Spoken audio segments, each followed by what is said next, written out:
Hello friends, आप देख रहे हैं आपका चैनल शेयर बाजार विद आयुष। और दोस्तों, बात करेंगे इस वीडियो में किसके बारे में? कल्पत्रु आईपीओ के बारे में। इस वीडियो में हम समझेंगे कंपनी को इन डेप्थ, किस प्रकार की दोस्तों ये कंपनी है, किस तरीके का ये आईपीओ है, इसके बारे में इस वीडियो में होगी चर्चा। तो आप लोग देखिएगा वीडियो को पूरा ज़रूर। लेकिन उससे पहले अभी तक अगर आपने दोस्तों चैनल को सब्सक्राइब नहीं किया है तो चैनल को सब्सक्राइब ज़रूर कर लीजिएगा। सो फ्रेंड्स, कल्पत्रु आईपीओ ओपन होने वाला है 24 जून से 26 जून के बीच में। 10 रुपये की फेस वैल्यू के साथ कंपनी अपना आईपीओ लेकर आई है। 387 से 414 का दोस्तों इसका है प्राइस बैंड। कुल मिलाकर याद रखिएगा 36 शेयर्स का रहेगा लॉट साइज। पूरा का पूरा दोस्तों फ्रेश इशू होने वाला है, यानी कोई भी ओएफएस का कंपोनेंट इस आईपीओ में नहीं है। 1590 करोड़ का ये आईपीओ रहेगा। प्योर, जैसे मैंने कहा, फ्रेश इशू रहता हुआ देखने को मिलने वाला है और दोनों एक्सचेंजेस पे लिस्ट होगा। तो फ्रेंड्स, कल्पत्रु लिमिटेड है क्या? कल्पत्रु लिमिटेड दोस्तों, सबसे पहली बात तो 1988 के अंदर कंपनी का शुभारंभ हुआ था। और ये एक रियल स्टेट डेवलपमेंट कंपनी है जो मुंबई महाराष्ट्र में बेस्ड है। कंपनी का स्पेशलाइजेशन है कि कंपनी डेवलप करती है residential and commercial properties, retail spaces और integrated township across several Indian cities, जिसमें मुंबई, थाने, पनवेल, पुणे, हैदराबाद, इंदौर, बेंगलोर और जोधपुर इंक्लूडेड है। कल्पत्रु लिमिटेड दोस्तों कल्पत्रु ग्रुप की एक कंपनी है, जिसके अंदर अगर आप देखेंगे Kalpataru projects international limited, property solutions India private limited, Shri Shubham logistics limited और इसकी बाकी सारी सब्सिडरीज है, ये जो आ जाती है। कंपनी ने दोस्तों बताया कि कंपनी ने अभी तक 40 ऑनगोइंग प्रोजेक्ट्स कंपनी के चल रहे हैं और कंपनी ने 70 प्रोजेक्ट्स ऑलरेडी कंप्लीट कर लिए हैं। फ्रेंड्स, ये तो इन्फॉर्मेशन हो गई कल्पत्रु की। अब एक बार हम कल्पत्रु की बात करते हैं कंपनी के फाइनेंशियल्स के बारे में, फिर समझेंगे कंपनी की स्ट्रेंथ और रिस्क क्या है। दोस्तों, ये कंपनी के आपके नंबर्स है सामने। अगर आप कंपनी की ग्रोथ देखेंगे तो 2022 में कंपनी का रेवेन्यू था करीबन 1248 करोड़ का। इसके अगले साल कंपनी का रेवेन्यू हो जाता है 3716 करोड़ का। उसके अगले साल कंपनी का रेवेन्यू हो जाता है 2029 करोड़ का। यानी अगर आप देखेंगे तो यहाँ पर जरूर कंपनी ने एडिशन किया, बट डिक्लाइन देखने को मिला इधर। इसके बाद कंपनी ने दोस्तों अभी तक 9 महीने के नंबर्स रिपोर्ट करे, जिसमें 1700 करोड़ का कंपनी का रेवेन्यू रिपोर्ट होता हुआ देखने को मिला। इसके बाद आते हैं कंपनी के मुनाफे पे। कंपनी का मुनाफा दोस्तों अगर आप देखेंगे तो है ही नहीं। 125 करोड़ का घाटा था 2022 में। उसके अगले साल कंपनी का घाटा 229 करोड़ का हुआ और उसके अगले साल कंपनी का घाटा 116 करोड़ का हुआ। अभी जरूर दोस्तों 9 महीने में कंपनी ने करीबन 5 करोड़ के आसपास का मुनाफा दिखा है, बट स्टिल कंपनी की राह अभी आप कह सकते हैं काफ़ी मुश्किल दिखती है। कंपनी के ऊपर दोस्तों बोरिंग भी काफ़ी ज़्यादा है। ज़रूर दोस्तों कंपनी इंफ्रास्ट्रक्चर सेक्टर से रिलेटेड है, रियल एस्टेट सेक्टर से रिलेटेड है, तो यहाँ पर बोरिंग हाई रहती है। बट द थिंग इज़ कि यहाँ पर कंपनी की बोरिंग बहुत ज़्यादा हाई नज़र आती है। अभी 31 दिसंबर के हिसाब से कंपनी के ऊपर 11,056 करोड़ के आसपास का कर्ज था, ये साफ साफ कंपनी ने बताया है। तो चलिए दोस्तों, अब समझते हैं कंपनी की स्ट्रेंथ क्या है और क्या वीकनेस है। सबसे पहली बात तो कंपनी की जो सबसे बड़ी स्ट्रेंथ है वो ये है कि इनकी एस्टेब्लिश प्रोजेक्ट पाइपलाइन है। मतलब कंपनी ने बताया कि इनके पास अभी 40 एक्टिव, याद रखिएगा, रियल एस्टेट प्रोजेक्ट्स चल रहे हैं। तो ये आप समझ सकते हैं कि इसके कारण कंपनी बताती है कि हाँ, इनके पास कितना काम है। इसके अलावा कंपनी ने ये बताया कि 70 प्रोजेक्ट्स ऑलरेडी कंप्लीट हो चुके हैं। इसका मतलब ये है कि कंपनी ने काफ़ी काम खत्म कर रखे हैं। और 40 प्रोजेक्ट्स अगर कंपनी के पास है तो इसका मतलब ये है कि एक अच्छे खासे कंपनी के पास करेंटली अगर आप देखेंगे काम है जो पैसा लाता रहेगा बिजनेस के अंदर। दूसरा, डाइवर्सिफाइड पोर्टफोलियो है कंपनी का। अगर आप देखेंगे मिक्स ऐसा नहीं है कि सिर्फ एक ही जगह पे है। कंपनी रेजिडेंशियल ब्लॉक भी बनाती है, तो ऑफिस टावर्स भी बनाती है, शॉपिंग मॉल्स बनाती है, तो नए टाउनशिप्स भी खोल रही है।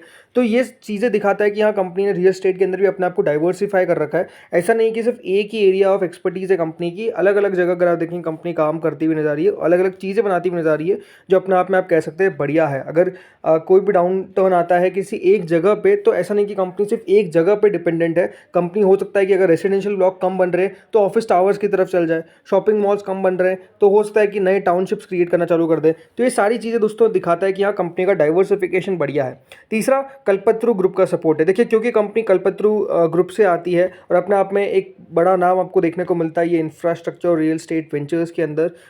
लगातार अगर आप देखेंगे सालों से कंपनी ने काफ़ी बढ़िया किया है, अपने आप को काफ़ी बढ़िया तरीके से उतारा है इस पूरे बिजनेस के अंदर। तो अपने आप में आप समझ सकते हैं कि जब एक बड़े ग्रुप के साथ कंपनी का नाम जुड़ा रहता है, उस बड़े ग्रुप से कोई कंपनी निकल कर आती है, तो आई थिंक मार्केट उसको भी देखता है कि हाँ, डेफिनेटली एक रिनोड आपको ग्रुप देखने को मिलता है। इसके अलावा प्रमोटर्स काफ़ी शानदार है। सीजन प्रमोटर्स है, जो लीडरशिप है इनकी ऑफ मिस्टर मुफत राज पी मनोत और मिस्टर पराग एम मनोत। ये इनको 3 डेकेड यानी पिछले 30 सालों का दोस्तों एक्सपीरियंस है इस पूरे सेक्टर के अंदर। उनका ट्रैक रिकॉर्ड भी अगर आप देखेंगे काफ़ी बड़ा नज़र आता है, क्योंकि बहुत सारे लार्ज प्रोजेक्ट्स उन्होंने यहाँ पर कंप्लीट कर रखे हैं। तो ये अपने आप में दिखाता है कि बढ़िया बात है। इसके अलावा रेवेन्यू बेस पे अगर आप देखेंगे तो FY24 का रेवेन्यू कंपनी का ज़रूर लोअर देखने को मिला फ्रॉम FY23 लेवल्स, लेकिन कंपनी ने डेमोन्स्ट्रेट किया उनकी ability to generate a massive sales of 3633 crore in FY23 और कैश फ्लो। तो ये है कि हाँ, अगर अच्छा रियल एस्टेट मार्केट रहता तो कंपनी का रेवेन्यू बेस भी आपको बढ़ता हुआ नजर आएगा। अब समझते हैं दोस्तों कंपनी की वीकनेसेस क्या है। पहला वीकनेस तो ये कि कंपनी दोस्तों एक घाटे में, आपको ने बताया कि कंपनी का मुनाफा तो आपको आता हुआ देखने को मिला ही नहीं है। कंपनी ने FY22 से 24 के बीच में दोस्तों सिर्फ लॉसेस करें। नेगेटिव प्रॉफिटेबिलिटी ये दिखाता है कि डेफिनेटली जिस तरीके से आप समझ सकते हैं कि इकोनॉमी के ऊपर जब असर पड़ता हुआ देखने को मिलता है, कंपनी के मार्जिन्स आपको कुछ आते हुए नजर नहीं आ रहे हैं, तो ये अपने आप में इशू है। दूसरा, बहुत ज़्यादा कंपनी के ऊपर कर्जा है, राइट। अभी आपको बताया कि कंपनी के ऊपर कर्जा काफ़ी ज़्यादा आपको देखने को मिलता है, तो इसका मतलब ये है कि जो उनका डेट टू इक्विटी रेशियो है FY24 के हिसाब से वो 9:1 का आता है, मतलब 9:1 आप समझिए कितना ज़्यादा कंपनी के ऊपर कर्जा आपको देखने को मिल रहा है। और ये बात ध्यान रखिए, बोरिंग्स का मतलब क्या है। बोरिंग ऐसा तो है नहीं कि दोस्तों किसी बैंक ने इनको पैसा दे दिया या फिर किसी से भी कंपनी ने पैसा उठाया तो उनको मुफ्त मिल रहा है। अगर 10 करोड़ का कर्जा है तो अगले बार जब कंपनी को पैसा चुकाना होगा सिर्फ 10 करोड़ चुकाना होगा, ऐसा नहीं है। इसके ऊपर इंटरेस्ट पेमेंट भी लगता है, और जब दोस्तों इंटरेस्ट पेमेंट लगता है तो याद रखिएगा वो कैश फ्लो को सबसे ज़्यादा हार्म करता है। तो इसी कारण आप समझ सकते हैं कि कंपनी की जो फाइनेंशियल फ्लेक्सिबिलिटी है अभी काफ़ी ज़्यादा स्ट्रेंड है, लिमिटेड है because of the cash flow, क्योंकि कंपनी को लगातार इंटरेस्ट पेमेंट करने पड़ते हैं। तीसरा, लगातार दोस्तों कंपनी की जो नेटवर्थ है वो डिक्रीज होती हुई देखने को मिल रही है। क्यों? इसके पीछे का रीज़न है क्योंकि कंपनी का इतना पैसा बच नहीं रहा है, राइट। जो ओन फंड्स है डिक्रीज हो चुके हैं 1429 करोड़ से 1028 करोड़ में, क्योंकि एक इनकरेक्ट डायरेक्शन देखने को मिल रही है, ये याद रखिएगा।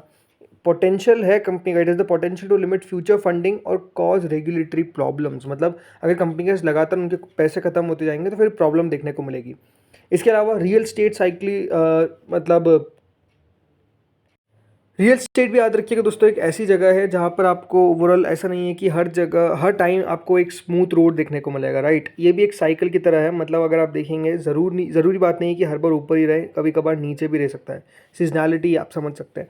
तो आप समझ सकते हैं कि क्योंकि एक प्योर प्ले डेवलपर है और ये बिजनेस ही साइक्लिकल है, तो ये रेवेन्यू भी याद रखिएगा इसी तरीके से कोरिलेटेड है। कभी कभार कंपनी बहुत बड़ा करेगी, कभी कभार काफ़ी ख़राब करेगी। अगर इकोनॉमी अच्छी नहीं हुई तो कंपनी ख़राब करेगी, तो ये भी अपने आप में एक रिस्क है क्योंकि कंपटीशन भी काफ़ी ज़्यादा है, राइट। ये भी अपने आप में प्रॉब्लम है।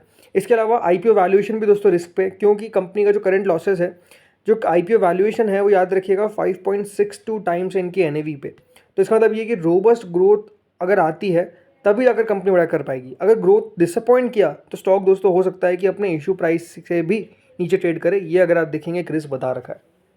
अब दोस्तों एक बात ध्यान रखिए, कंपनी पैसा उठा क्यों रही है। कंपनी ने साफ कहा कि सबसे पहली बात तो हम अपने कर्जे को कम करेंगे 11925 यानी करीबन 1192 करोड़, क्योंकि मिलियन में फिगर, वो कंपनी दोस्तों खर्च करेगी अपने बोरिंग को कम करने में, और बाकी का जनरल कॉर्पोरेट पर्पज़ है। मतलब ये बात ध्यान रखिए, सीधा पैसा कंपनी का जाने वाला है किधर, अपने कर्जे को कम करने के अंदर। कंपनी अपना कर्जा कम करती हुई नजर आएगी, बाकी का जनरल कॉर्पोरेट पर्पज़ है। यानी ये बात ध्यान रखिएगा, कोई एक्विजिशन नहीं होने वाले हैं, कोई बाकी चीज़ें नहीं होने वाली है, सिर्फ कंपनी अपने कर्जे को कम करने के ऊपर काम करेगी। देखिए इशू क्या है इस कंपनी के साथ कि इस कंपनी की अगर आप नंबर्स देखेंगे तो उतने ज़्यादा शानदार नज़र नहीं आते। अब कंपनी ने कहा है कि हम इससे अपना कर्जा कम करेंगे, लेकिन ये बात ध्यान रखिए कंपनी के ऊपर कर्जा है कितना, 10,000 करोड़ का। तो अगर इसको हटा भी देते कि 10,000 करोड़ से कंपनी का जो कर्जा है ये कंपनी इस पर खर्च कर देगी, तो स्टिल 9,000 करोड़ के आसपास कंपनी का ओवरऑल ये बात ध्यान रखिएगा कि कर्जा रहता हुआ नजर आएगा। तो जब इतना बड़ा कर्जा है तो अपने आप में और प्रॉब्लम्स है। फिर इसका जो याद रखिएगा डेट टू इक्विटी है वो भी कोई खास बदलता हुआ नज़र नहीं आएगा। जो कंपनी के रिटर्न रेशियोज आप देखेंगे तो कुछ खास नज़र नहीं आते हैं। वैल्यूएशन कंपनी को और नीचे रखनी चाहिए थी। देखिए एक सबसे बड़ी दिक्कत क्या है अभी कंपनीज़ के अंदर कि उनको पता है कि उनकी कंपनीज़ में उतना भी दम नहीं दिख रहा है, फाइनेंशियल उतने मजबूत नहीं है, बट स्टिल वैल्यूएशंस को हाई रखेंगे, वैल्यूएशंस को ऊपर रखेंगे। ऐसे नहीं चलता है, राइट। बाजार अगर आप देखेंगे हमेशा एक बात ध्यान रखिए, वैल्यू करेगा अगर आपके नंबर्स भी उस तरीके के हैं तो आपको वैल्यू दिया जाएगा। पर जब आपके नंबर्स नहीं है बट स्टिल आप महंगा लाने के बारे में सोच रहे हैं जस्ट बिकॉज कि आपको पैसा चाहिए, उसके बावजूद भी चलिए हम कह सकते हैं OFS नहीं लाई कंपनी, बट स्टिल इस वैल्यू पे भी पैसा मिलना क्या इतना आसान है। या IPO को दोस्तों बहुत कम सब्सक्रिप्शन मिलता हुआ नजर आएगा जो मुझे लगता है, क्योंकि ये बात ध्यान रखिए कंपनी करीबन जो मार्केट कैप ला रही है वो 8,524 करोड़ के आसपास की है। कंपनी अपनी इंटरप्राइज वैल्यू ला रही है 16,150 करोड़ पे। FY25 के हिसाब से अगर देखेंगे कंपनी की जो बुकिंग वैल्यू है वो 4,200 करोड़ की है। तो अगर हम EV टू बुकिंग मल्टीपल देखते तो वो 3.5 का है। अब ये बात ध्यान रखिएगा जो इसके पीयर्स है जैसे कि आप कीस्टोन रियल्टर्स देख लीजिए, ये कंपनी आपको मिल जाती है 2.3 टाइम्स पे, बल्कि इनकी जो डेट है इनके ऊपर कुछ है नहीं कीस्टोन रियल्टर्स के ऊपर, राइट। इसके अलावा सिग्नेचर ग्लोबल अगर आप देखेंगे तो वो कंपनी भी बढ़िया काम करती है, उनके बेटर रियलाइजेशन है देन कल्पत्रु। इसके अलावा आर्केड अगर आप डेवलपर्स देखेंगे तो वो कंपनी भी बढ़िया नज़र आती है, EV to EBITDA almost 18 times पे मिल जाती है। इनका जो ईवी टू इबिट्टा है वो ऑलमोस्ट दोस्तों 23 का है। तो आई थिंक वैल्यूएशन कंपनी ने बहुत ख़राब रखी है, आई थिंक उनको और नीचे लेकर आना चाहिए था। इतनी जगह रखनी चाहिए थी कि निवेशक भी पैसा बना ले, कंपनी को भी पैसा मिल जाए, बट अगेन कंपनी ने ऐसा किया नहीं, 414 रुपये पे लेकर आई। हो सकता था कि हाँ उससे कंपनी की वैल्यूएशन ऑब्वियस सी बात है घटेगी, but still I think company में जब उतना दम दिख नहीं रहा है, वैल्यूएशन बहुत एक्सट्रीम लग रहे हैं, तो आई थिंक फिर कंपनी को नीचे लाना था, बेटर वो रहता। तो आई थिंक मेरे आपसे दोस्तों बहुत ज़्यादा पैसा बनने की उम्मीद मुझे लगता नहीं है कि इस आईपीओ से रहती हुई नज़र आएगी, ये मुझे लगता है। ग्रे मार्केट भी 2-3% के आसपास खास चल रही है, हो सकता है कि ग्रे मार्केट कुछ बचे ना। देखते हैं अब यहाँ पर किस तरीके की एंकर बुक निकल कर आती है, बट अगेन अगर आप मुझसे पूछेंगे तो ये आईपीओ अगर आप देखेंगे तो मेजरली मुझे अवॉइड वाली कैटेगरी में लगता है। तो दोस्तों इस वीडियो में इतना ही था, होपफुली वीडियो बढ़िया लगा होगा। अगर आपको अच्छा लगा तो लाइक कर देना, चैनल से पहली बार जुड़ा सब्सक्राइब कर देना। Thank you friends watching this video.